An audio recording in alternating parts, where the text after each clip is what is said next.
What's going on, y'all? Thanks for checking in the Khaliis Take. You know what to do. Hit that like, subscribe button. Also hit that notification bell just so you can get the newest and the bonus content first.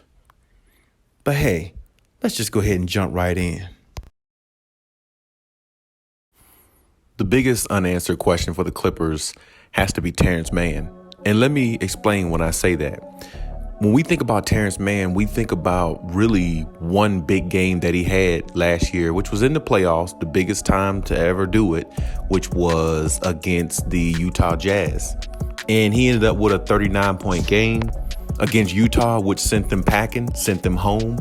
And he actually saved the day for the Clippers because I actually believed if Terance Mann didn't score that 39 points that game, the Clippers were down like by 20, 25 points in that game against Utah. I actually believed that Utah was going to win that series if it wasn't for Terance Mann scoring that 39 big points because Paul George was struggling and he really didn't have it going and they were just down as a team. And, Terance Mann uplifted them, put him on his back for that moment and had the biggest moment of his career. And that moment actually led to where he is now. And that's one of the promising moments that the Clippers really utilized to actually pay him by giving him a 2-year, $22 million contract.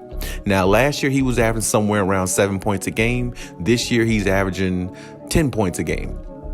And the biggest question mark around him is, will he live up to that $22 million or will he rise basically more as a player, as a star player on the Clippers? Because that's exactly what they need him to do. Because now when you look at the Clippers, it looks like Kennard is really going to live up or is living up to the $64 million contract they gave him because he has hit big shots. He has been one of their leaders on the floor, and he has been one of the guys that plays both ends very, very hard every night and give you everything he's got, and he doesn't sell you short anytime he's on the floor.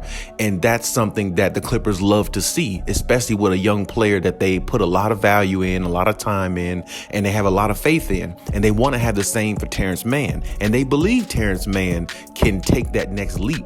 And Ty Lue talks about how Terance Mann brings an impact when he comes on the floor and things like that. But Ty Lue also mentioned things like, his impact as far as what he does for the team on both ends, but how he can be even more impactful going forward. And in saying that, that tells me that Ty Lue wants to implement him more on the offensive side going forward and wants to implement him more on the offensive side as in like giving him the green light. And in order to do that, Terance Mann has to be ready to take that next step. And that's the big question with Terance Mann, because there's been a lot of times this season where he has played fairly well, but not to the expectation that maybe they thought that he would, even though his minutes haven't been the biggest. I'll give you that. But at the same time, even me, I've said in several videos earlier this season, I expected more out of Terance Mann this year. I just expected him to average around 15 points a game, with maybe, 5 rebounds, something like that, 6 rebounds. I expected more out of him this season. And earlier this season, he had got, a lot of, playing time, even though he still gets a lot of playing time now.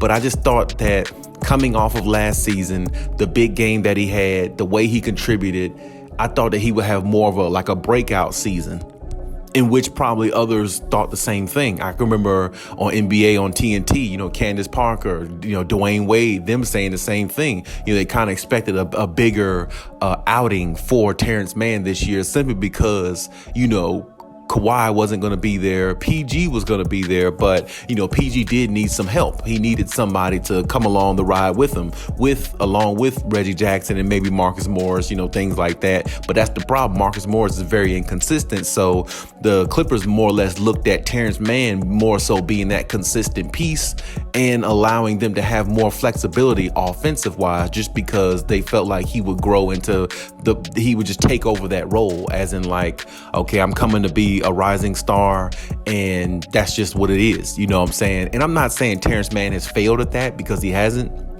He's averaging 10 points a game on 48.7 or basically 49% shooting with five rebounds a game, which is really good. But I just think that, Ty Lue is looking at it from a standpoint, well, if he can give us that, he should be able to give us just a little bit more, because the responsibility put on him a little bit more is needed, because when you look at the Clippers, they're going to need him to really actually play better on offense if they plan to continue this season the way they have. They've been stringing guys together, stringing guys along, getting the best out of guys all throughout the roster. I mean, I never thought Amir Coffey would be, as good as he was. I mean, that guy looks pretty good, actually, right?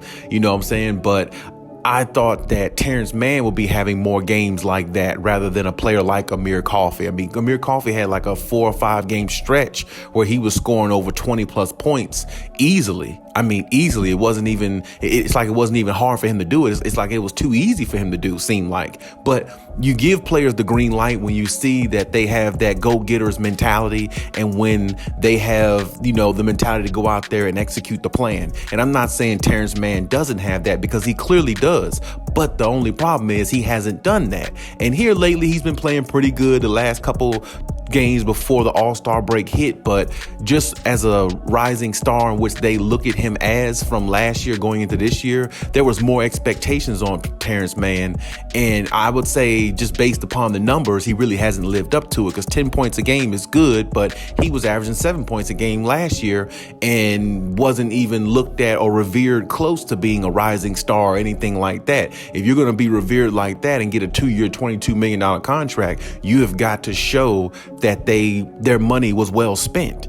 And him averaging 15 and 5 a game is not unreasonable. It's very reasonable for a player like him, which is, I think, is the reason why Ty Lue is going to ramp up the offense a little bit more, put the ball in his hands more, and allow him to flourish. But the only problem is Terance Mann has to want to flourish. You can't get that opportunity and don't seize it, because if you don't, then Ty Lue is resulted to, give the ball, put the green light on somebody else. And like I said, the Clippers will be better, of course, when Kawhi and PG come back, because everybody goes to their natural position. Everybody gets to play how they like. But even still, while they're out, you as players, as the Terance Manns, the Luke Kennards, the Amir Coffeys, whoever you are, younger player, Brandon Boston, Jay Scrubb, whoever, you have to seize the opportunity and live in the moment and say, hey, it's my time to show what I'm really worth and how my value can really evolve with this team going forward, even when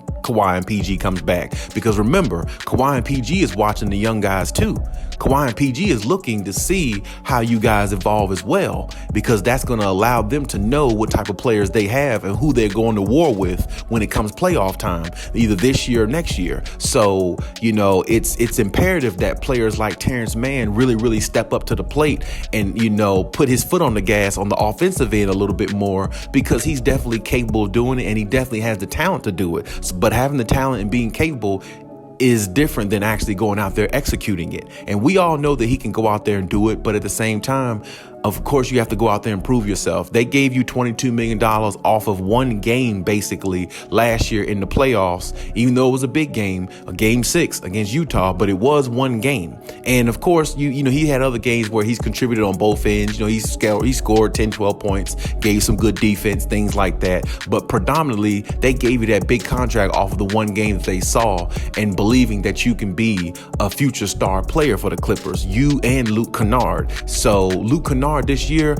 I would say he's been living up to his contract more than enough. I mean, really, he's been thrust into a role where he's been one of the scorers that they needed, and he's come through in a lot of games. So now it's time for Terance Mann to show his worth and come through going forward, because the Clippers, they have these next 10 games coming up starting Friday against the Lakers.